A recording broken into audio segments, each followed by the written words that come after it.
Hello traders, today is April 23rd, 2020. Today's the Thursday. Welcome to my trading recap video. This is the Jigsaw Day Trader platform. These are order books for future products.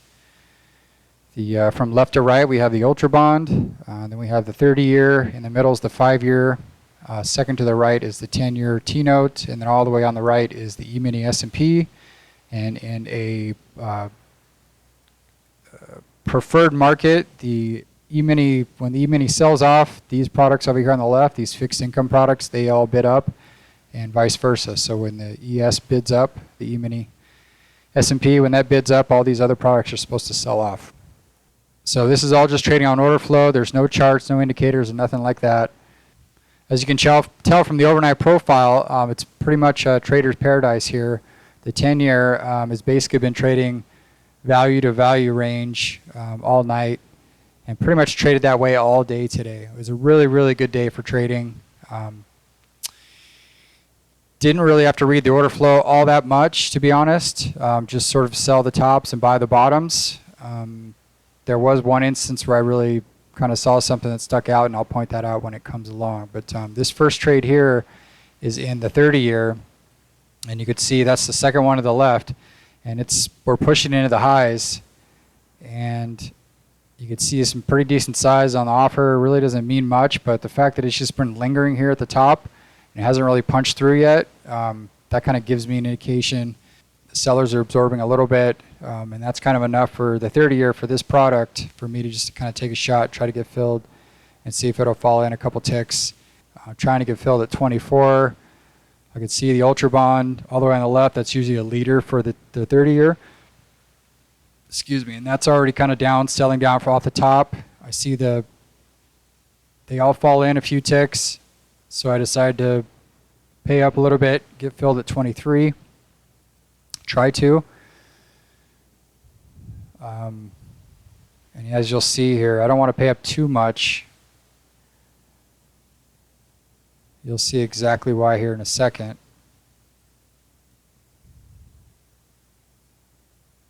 The trade in the 30-year is a little bit different than the 10-year. The 10-year, you can kind of read the order flow a little bit better. It's a little bit slower, a little more liquid product. The 30-year is, obviously it's a little thinner. Not quite as thin as it was, but move my stop loss up because I want to be able to manage this thing. If it does do a quick sweep up, I want to be able to manage it and not just get stopped out and let it drop back in. Put my target at the point of control. I figured it'll drop in. That was also where we had a little bit of support from the last move down. These products the fixed income products were pretty much responding to the ES all day today. There would be a little bit of a lag at times, but it would definitely respond. So I'm sitting here, I'm looking at this, feel like I'm in pretty good shape. Ultra Bond's trading down. Like I said, that's always a nice indicator. That's why I have it positioned right next to the 30-year. So it takes a minute or so to play out, but there's really no danger of losing money at all. I've already kind of hit up into 24. Went bid at 24, so I could have got filled there if I wanted to, if I was more patient. So Ultra Bond's leading the way. If I recall, we get like a kind of a sweep that comes through and pops this thing down a couple ticks. And that's really what gives everybody the indication to pile on.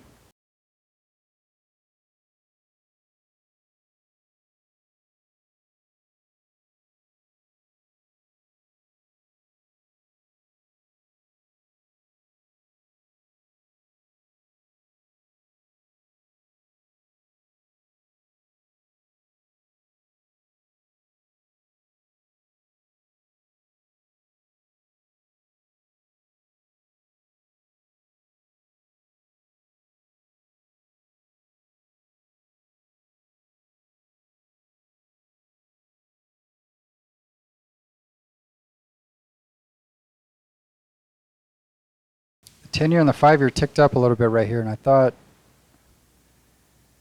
it's not enough for me to scratch it.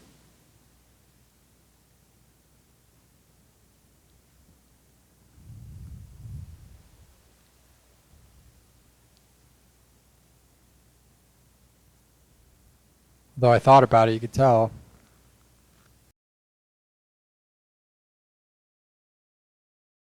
There's the sweep I was talking about.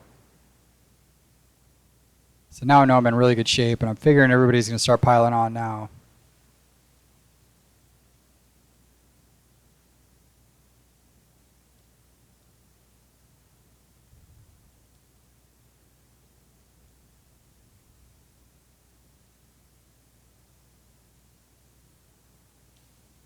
So I moved my stop loss to break even because the name of the game is really not losing money. It's not necessarily making money. You just don't want to lose money. I mean, there's always going to be another trade out there.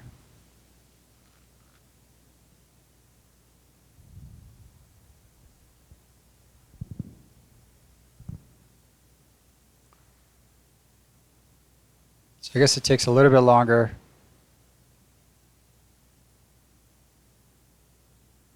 Start to fall in a little bit more.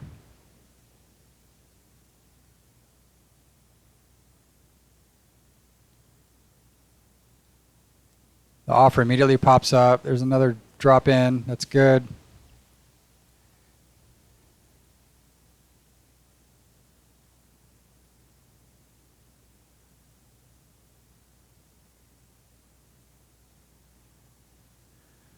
And I'm just hugging this thing. I'm bracketing this sucker because I don't want it to come back on me again. I'll take 4 ticks out of it. I'm totally cool with that.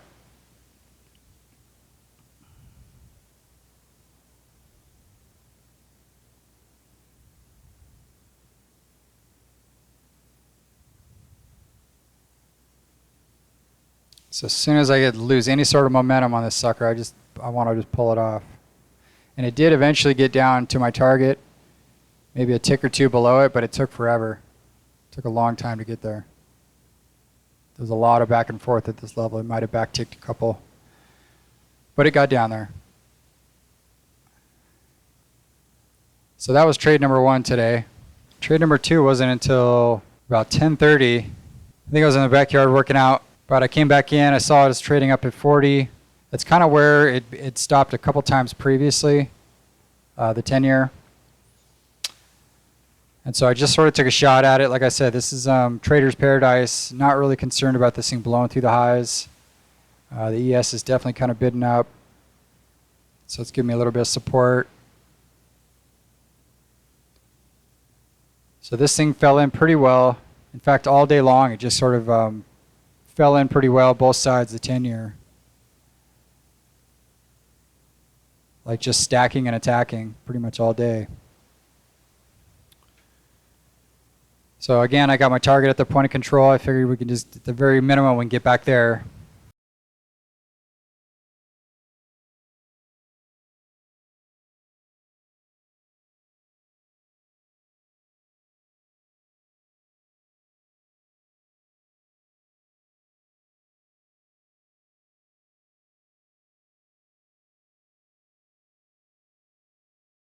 And even I'm thinking the way this thing is going, the way the selling pressure is just kind of stacking up.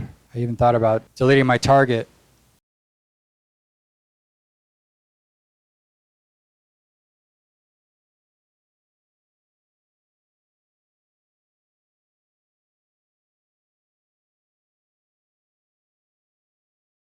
And I might have if we didn't kind of get that pushback right there.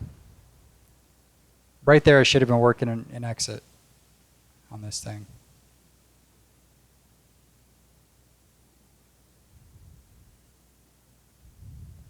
So I'm 71 in the queue. It gets all the way down to 71. The bid pumps up. And you can see how the bid just sort of absorbed the selling at that level. I'm 70 in the queue. 70 to get filled. 70 orders have to hit down. That's it. So now I'm 65. 5 more orders hit down. I clear the curtain orders because I like to torture myself. Nobody hits down into it. It ticks back up. I know now that it's either going to go drop back in or I'm just going to get stopped out. So this is another little frustrating thing where I could have had 5 ticks. I end up getting 3.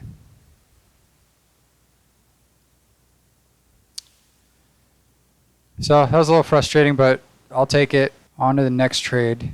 Okay, this is about 30 minutes later. We're back up to 04. think I called that 40 earlier, but yeah, we're back up to 04. Again, this is kind of, we've seen this reject several times at this level already.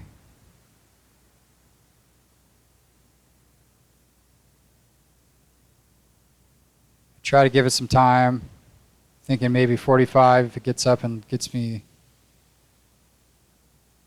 pokes up into it.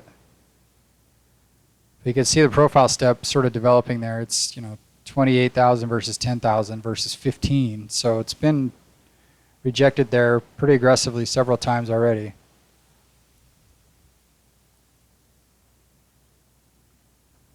And this has to do with context and feel, and get a kind of a feel for it after you observe the markets for a while. So I just figure, screw it, I'll take a shot at it, we'll see what happens.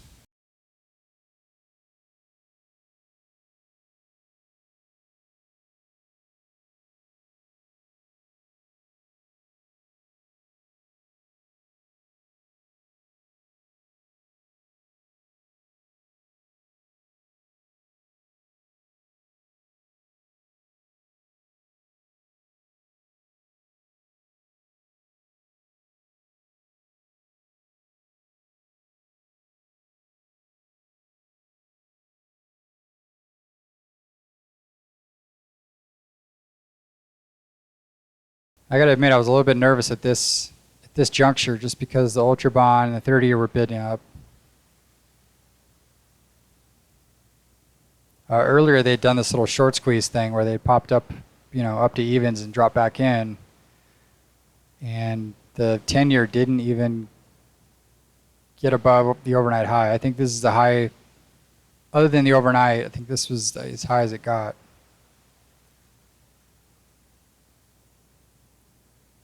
During the pit session. And you can see I'm kind of hovering, I'm waiting, I might have to bail on this, although I hate bailing at the high. You just kind of have to let these play out, because it could even tick one tick through the high and then drop all the way back in. That happens all the time. So again, you're just taking a shot and seeing if it works out for you. It seems like the Ultra Bond and 30-year have kind of backed off.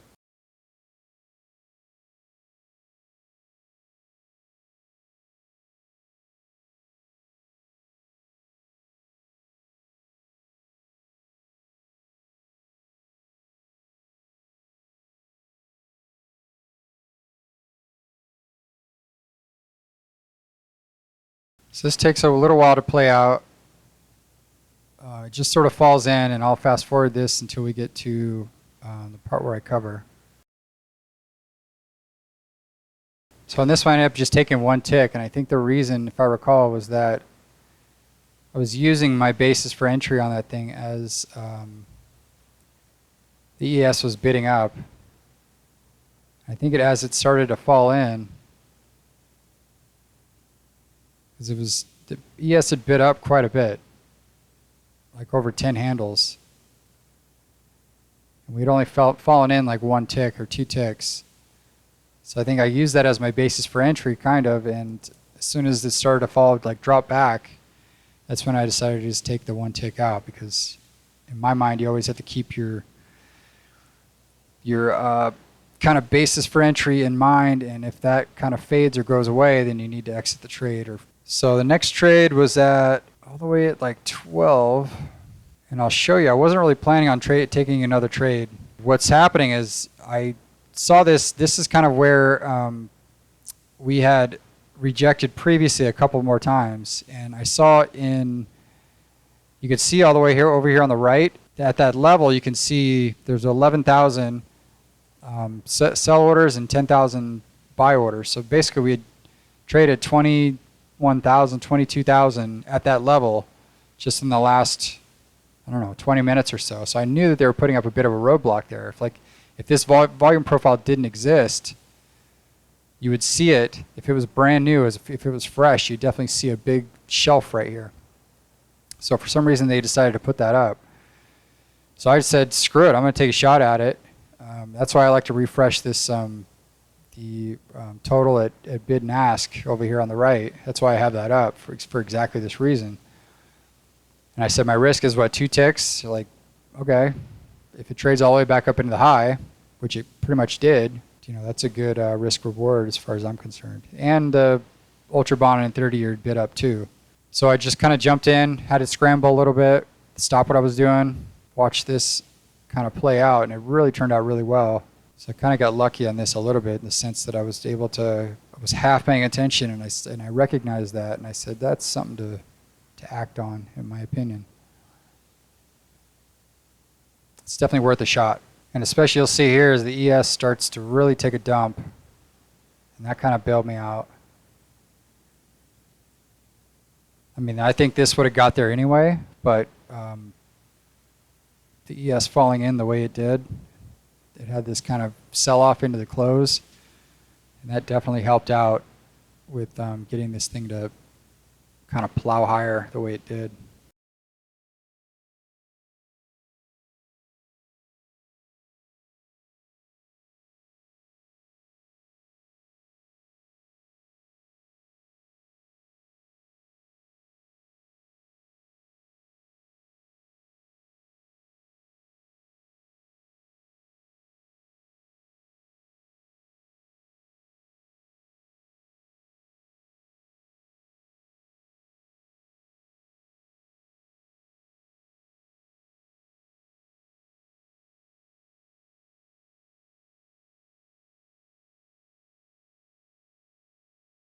Look at that, only 90 up, and then it dropped all the way to 300.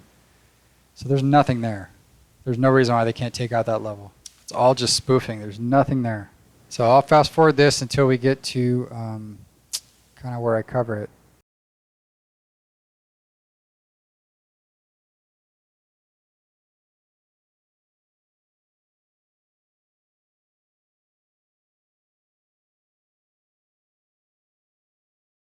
And then it just stalled here at 2, a little too much. So I just decided, just went off for too many times. I decided just to pull it off.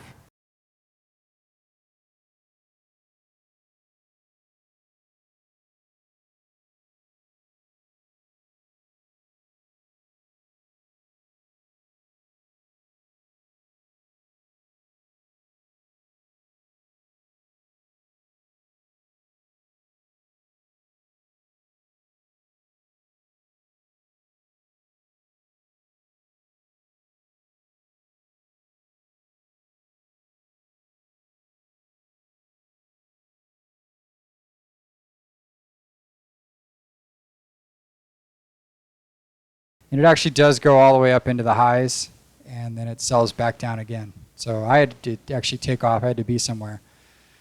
So unfortunately, I missed that one. So that was it for me today. Again, a really good trading day.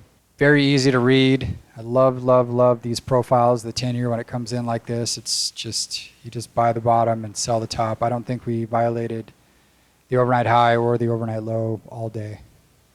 It's just very ideal. That's why I love the 10-year so much. It's my bread and butter.